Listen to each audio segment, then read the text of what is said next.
નમસ્કાર, હું છું ગોપાલ ઇટાલિયા. આજે સમાચાર મળ્યા કે ગીર સોમનાથ જિલ્લાના એક સરકારી શિક્ષક BLO શ્રીએ SIR ના કારણે આત્મહત્યા કરવી પડી છે. સૌથી પહેલા તો આ દુઃખદ ઘટના બાબતે હું શ્રદ્ધાંજલિ પાઠવું છું અને શબ્દોથી ન પૂરી શકાય અથવા કોઈ પણ રીતે ન પૂરી શકાય એવી ખોટ મૃતક BLO શ્રીના પરિવારને પડી છે. માણસ તરીકે આપણી પાસે આપવા માટે આશ્વાસન અને સંવેદના સિવાય કંઈ વધતું નથી. જ્યારે આપણા પરિવારના કોઈ સભ્યનું આવું દુઃખદ નિધન થાય ત્યારે આપણે આશ્વાસનથી વધુ કંઈ આપી શકતા નથી. હું આજે મારી સંવેદનાઓ પાઠવું છું. આજથી અંદાજિત એકાદ મહિના પહેલા હું જ્યારે ગુજરાતના ચૂંટણી પંચની ઓફિસે હું અને ચૈતરભાઈ વસાવા બંને ગયા હતા, ત્યારે ત્યાં ચૂંટણી પંચના મોટા મોટા સાહેબો બધા બેઠા હતા. એમને મેં અને ચૈતરભાઈએ પ્રશ્ન કર્યો હતો કે તમે જો SIR ની પ્રક્રિયા કરવા માંગો છો, એટલે કે રાજ્યની મતદાર યાદી સુધારવા માંગો છો, મતદાર યાદીની ખામી દૂર કરવા માંગો છો, મતદાર યાદીમાંથી ખોટા નામ દૂર કરી અને મતદાર યાદીનું શુદ્ધિકરણ કરવા માંગો છો, તો 1 મહિનાની કડક ટાઈમ લિમિટ શા માટે? તમે 2 મહિના, 3 મહિના, 4 મહિના શાંતિથી કામ કરો. ઉતાવળ શું છે? તમારે જ્યારે સારું જ કરવું છે તો 2 મહિનાનો સમય લઈ, પૂરતો સમય લઈ, શાંતિ સાથે, ધીરજ સાથે અને પૂરતા સમય સાથે શુદ્ધિકરણ કરવામાં તકલીફ શું છે? ત્યારે ત્યાં જે ચૂંટણી પંચના મોટા મોટા કહેવાતા સાહેબો હતા, એની પાસે હાસ્ય સિવાય કંઈ હતું નહીં. અમારી વાત હી હી હી કરીને કાઢી નાખી. અમારો ત્યારે એ પ્રશ્ન હતો કે વસ્તી ગણતરી છે એ 1 વર્ષ સુધી ચાલતી હોય છે. ગુજરાત રાજ્યની અંદર 7 કરોડ લોકોની જનસંખ્યા છે. એ 7 કરોડ લોકોની વસ્તી ગણતરી 1 વર્ષ ચાલે છે. તો એ જ 7 કરોડ લોકો પૈકીના 5 કરોડ મતદારોની મતદાર યાદીનું શુદ્ધિકરણની પ્રક્રિયા 1 મહિનામાં પૂરી કરવી શા માટે? અને આટલું વિશાળ કામ છે, આટલું મોટું કામ છે. સરકારી તંત્ર પાસે કામ લેવાનું છે. સરકારી તંત્રની કેટલીક મર્યાદાઓ છે. ક્યાંક સ્ટાફની અછત છે, ક્યાંક ટેકનોલોજીની અછત છે, ક્યાંક ટેકનોલોજીના જાણકાર વ્યક્તિની અછત છે. સામે જનતાનો સહયોગ પણ ક્યાંક પૂરતો હોય, ક્યાંક ઓછો હોય.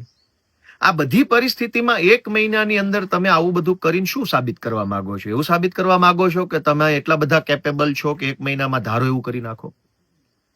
અમારી આ રજૂઆતને હસી કાઢવામાં આવી, ઉડાવી દેવામાં આવી. અમે ત્યારે ચિંતા વ્યક્ત કરી હતી કે આપણી પાસે પૂરતી સંખ્યામાં BLO નથી, BLO પાસે અન્ય કામ છે, BLO ની સામાજિક, પારિવારિક, શૈક્ષણિક અનેક જવાબદારીઓ નીચે BLO દબાયેલા છે. તો એમને કામ કરવાનો પૂરતો સમય મળવો જોઈએ. આ રજૂઆત આજથી 1 મહિના પહેલા જ્યારે SIR ચાલુ નહોતું થયું ત્યારે મેં અને ચૈતરભાઈ વસાવાએ ચૂંટણી પંચને કરી હતી. આજે જ્યારે હું આ બોલી રહ્યો છું ત્યારે દેશભરમાંથી લગભગ 5 જેટલા BLOએ, કદાચ મારો આંકડો ખોટો ન હોય તો 5 જેટલા BLOએ આત્મહત્યા કરી લીધી છે SIR ના કારણે. જે વ્યક્તિએ પોતાનું જીવન ટૂંકાવ્યું છે એના પરિવારની ખોટ કોણ ભરશે? સરકારને એટલી શરમ નથી કે કરવું જ છે તો 2 મહિના માટે કરો, 4 મહિના, 6 મહિના સુધી ભલે SIR ચાલતું, તકલીફ શું છે? અને આ 1 મહિનામાં શું થઈ રહ્યું છે ગુજરાતભરના, જેમ કે ગીર સોમનાથ જિલ્લાના BLO શ્રીએ આત્મહત્યા કરવી પડી. અત્યારે ગીર સોમનાથ જિલ્લો SIR ની કામગીરીમાં ગુજરાતમાં બીજા નંબરે ચાલે છે. ત્યાંનું જિલ્લા વહીવટી તંત્ર, ત્યાંના કલેક્ટરો ને મામલતદારો જે કોઈ હોય, એને ગુજરાત સરકાર પાસેથી મેડલ લેવાનો શોખ જાગ્યો છે પહેલા નંબરે આવવા માટે. અને એટલે છેલ્લા ઘણા દિવસોથી BLO ઉપર પ્રેશર કરે છે કે જલ્દી કામ કરો, 100% કામ કરો, આમ કામ કરો, તેમ કામ કરો, 100% ડિસ્ટ્રીબ્યુશન બતાવો, 100% ડિજિટલ અપલોડ કરો SIR ના ફોર્મને, આમ કરી નાખો, તેમ કરી નાખો. શું કામ? કે BLO ને પ્રેશર કરીને આખી રાત BLO કામ કરે અને એ BLO ના કામગીરીના આધારે જિલ્લાનો કલેક્ટર કે જિલ્લાનું વહીવટી તંત્ર ભાજપની સરકાર પાસે સારું થઈ આવે, મેડલ લઈ આવે કે જો અમે બધા કેટલું બધું સારું કામ કરનારા છે. તમે કેટલું સારું કામ કરનારા છો એ અમે જાણીએ છીએ. સરકાર બદલાશે ત્યારે તમને મેડલો આપશું. તમે કેટલા સજ્જનો અને કેટલા દુર્જનો છો એ અમને બધી ખબર જ છે. ભાજપના ખોળામાં બેસીને હોશિયારીઓ મારો છે અમે જાણીએ છીએ. પણ શિક્ષક જેવા વર્ગને દબાવો છો તમે કે જે વર્ગ ભોળો છે. શિક્ષક એટલે એક માસૂમ વર્ગ, કોઈ આમ એવું નથી કે તમારી હારે લડાઈ ઝઘડો કરશે. પોલીસ ઉપર દબાણ કરો તો તમને ખબર પડે. શિક્ષક તો સીધા માણસો છે. એટલે ગુજરાતમાં જે કંઈ પણ બીએલઓ શ્રી છે એને મારી વિનંતી છે કે તમારા ઉપર કંઈ પણ કામને લઈને બિનજરૂરી ખોટી રીતનું ગેરકાયદેસરનું પ્રેશર હોય તો તમારી આસપાસમાં આમ આદમી પાર્ટીના જે કાંઈ નેતાને કાર્યકર્તાને ઓળખતા હોય ને એને તમારે જાણ કરો. તમારા ફોનથી કરો અથવા બીજાના મોબાઈલથી કોઈ પણ રીતે પણ અમને જાણ કરો. અમે તમને મદદ કરશું. અમે તમારા ઉપરી સાહેબો છે એને રજૂઆત કરશું. જે કંઈ જનતા માટે કરવું પડે કરીશું. પણ આવું આકરું પગલું કોઈ ન ભરે. મારા પોતાના અંગત ઘણા શિક્ષક મિત્રો છે. હું એનાય સંપર્કમાં છું અનેક લોકોના. એની ઉપર એક એવડું પ્રેશર છે મને ખ્યાલ છે. ચૂંટણી પંચની મીટિંગ થઈ મારી. હું અને ચૈતરભાઈ ગયા ત્યારે ચૂંટણી પંચ સાથે એક એવા મુદ્દા પર ચર્ચા થઈ હતી કે SIR ચાલુ થાય એના 15મા દિવસે સર્વપક્ષી રાજકીય પક્ષોની મીટિંગ બોલાવીશું. એ 15 દિવસ દરમિયાન શું થયું, શું ના થયું, કેમ થયું, કેટલી પ્રોબ્લેમ્સ આવે છે એની ચર્ચા પાછા કરીશું. પણ સરકારના આદેશથી ચૂંટણી પંચે બીજી વખત સર્વપક્ષી બેઠક બોલાવી નથી. શું કામ? કે જો બોલાવતા તો હું અને ચૈતરભાઈ પાછા જતા અને ખખડાવતા એને કે તમારા માણસો દાદાગીરી કરે છે શિક્ષકો ઉપર અને જબરજસ્તીથી કામગીરી કરાવડાવે છે. 99% થઈ ગયું, 98% થઈ ગયું. આપણે ભારતમાં રહીએ છીએ, અમેરિકામાં નહીં. 99% કામગીરી મોબાઈલ ઉપર બતાવી શકાય પણ વાસ્તવિક રીતે નથી હોતું. બધાને બધી ખબર છે. પણ સરકારની પાસે સારા થવાની લાઈમાં જે કાંઈ ચાલી રહ્યું છે એ ખરેખર ખોટું છે. આમ આદમી પાર્ટી અને આમ આદમી પાર્ટી તો ઠીક છે. ગુજરાતના નાગરિક તરીકે, ગુજરાતના યુવાન તરીકે હું ગુજરાતના તમામ BLO ની સાથે છું. ગુજરાતના જનપ્રતિનિધિ ધારાસભ્ય તરીકે ગુજરાતના તમામ BLO ની સાથે અમારો પૂરો 1000% ટેકો છે, સહયોગ છે, સપોર્ટ છે.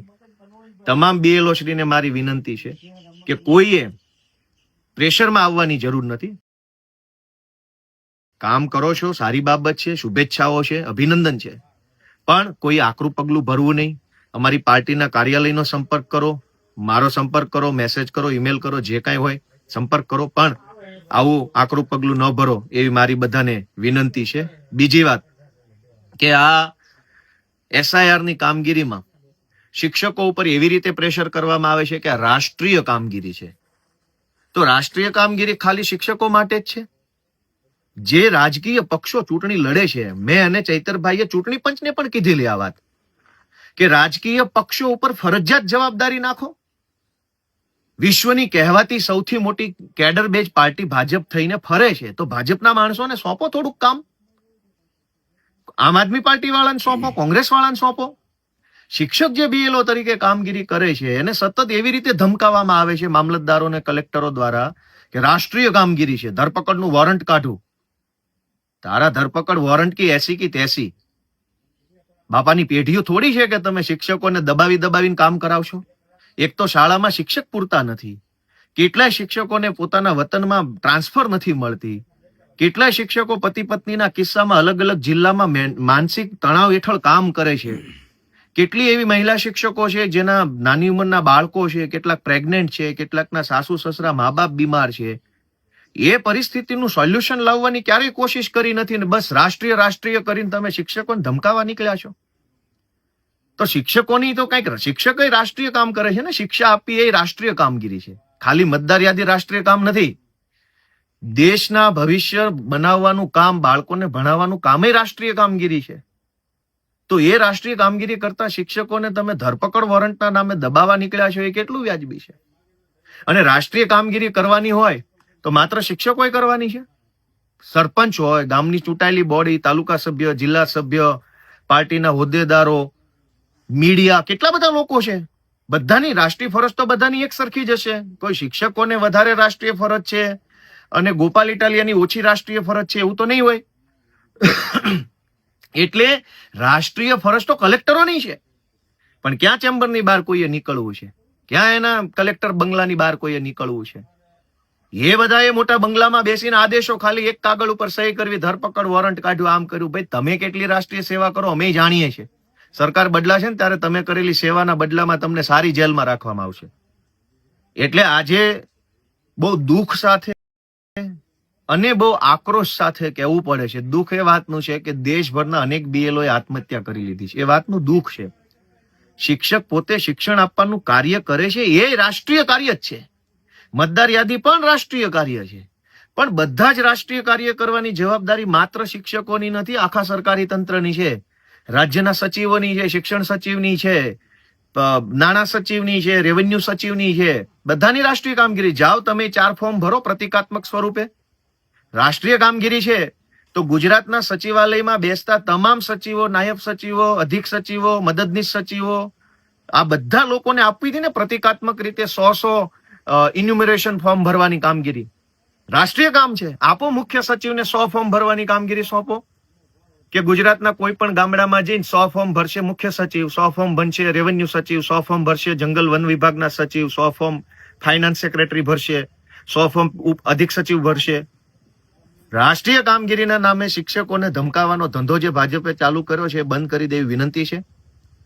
અને ગુજરાતભરના સૌ ગુરુજનો, શિક્ષકોને મારી વિનંતી છે કે પ્લીઝ કોઈ આકરું પગલું ન ભરો. કંઈ પણ ટેન્શન, તણાવ, તકલીફ હશે, અમે તમારી સાથે છીએ. બિન રાજકીય રીતે સપોર્ટ, ગુજરાતના નાગરિક અને ધારાસભ્ય તરીકે અમારો તમને પૂરો સપોર્ટ છે. કોઈ પણ શિક્ષક ઉપર કઈ કારણ વગરનું બિનજરૂરી ધરપકડ વોરંટ, બરપકડ વોરંટ આમ કાંઈ હશે ને લીગલ મદદની જરૂર પડશે તો પણ અમે તમારી સાથે છીએ. પરિવારની ચિંતા કરીએ છીએ અમે તમારા બધાની. તમે પણ થોડી કાળજી લેજો એવી વિનંતી છે. અને ગુજરાતના ચૂંટણી પંચને અમે મળવાની તારીખ માંગીએ છીએ પાર્ટી તરફથી. અને એને કહીશું કે બાપાની પેઢી નથી, SIR કરવું હોય તો કરો, પણ 6 મહિનાની ટાઈમ લિમિટ આપો. જનતાને તકલીફ ના પડે. આમાં તો જનતા હેરાન થાય છે. હજારો લોકોને તો હજુ SIR ની ખબર નથી, નામ પણ નીકળી જશે, શું કરવાનું? એટલે આ આખી ઘટનામાં હાલ પૂરતો એટલો જ સંદેશ છે કે ગીર સોમનાથ જિલ્લાના મૃતક શિક્ષક BLO શ્રી અરવિંદભાઈને હું શ્રદ્ધાંજલિ પાઠવું છું. ગુજરાતભરના સૌ BLO શ્રીની કામગીરીને હું બિરદાવું છું અને એમને હું વિનંતી કરું છું કે અમારો સંપર્ક કરો. કંઈ પણ તકલીફ, સમસ્યા કોઈ પણ પ્રકારની હોય અમારો સંપર્ક કરો. અને આ સાથે મારી વાત પૂરી કરું છું. જય શ્રી કૃષ્ણ, જય જય ગરવી ગુજરાત.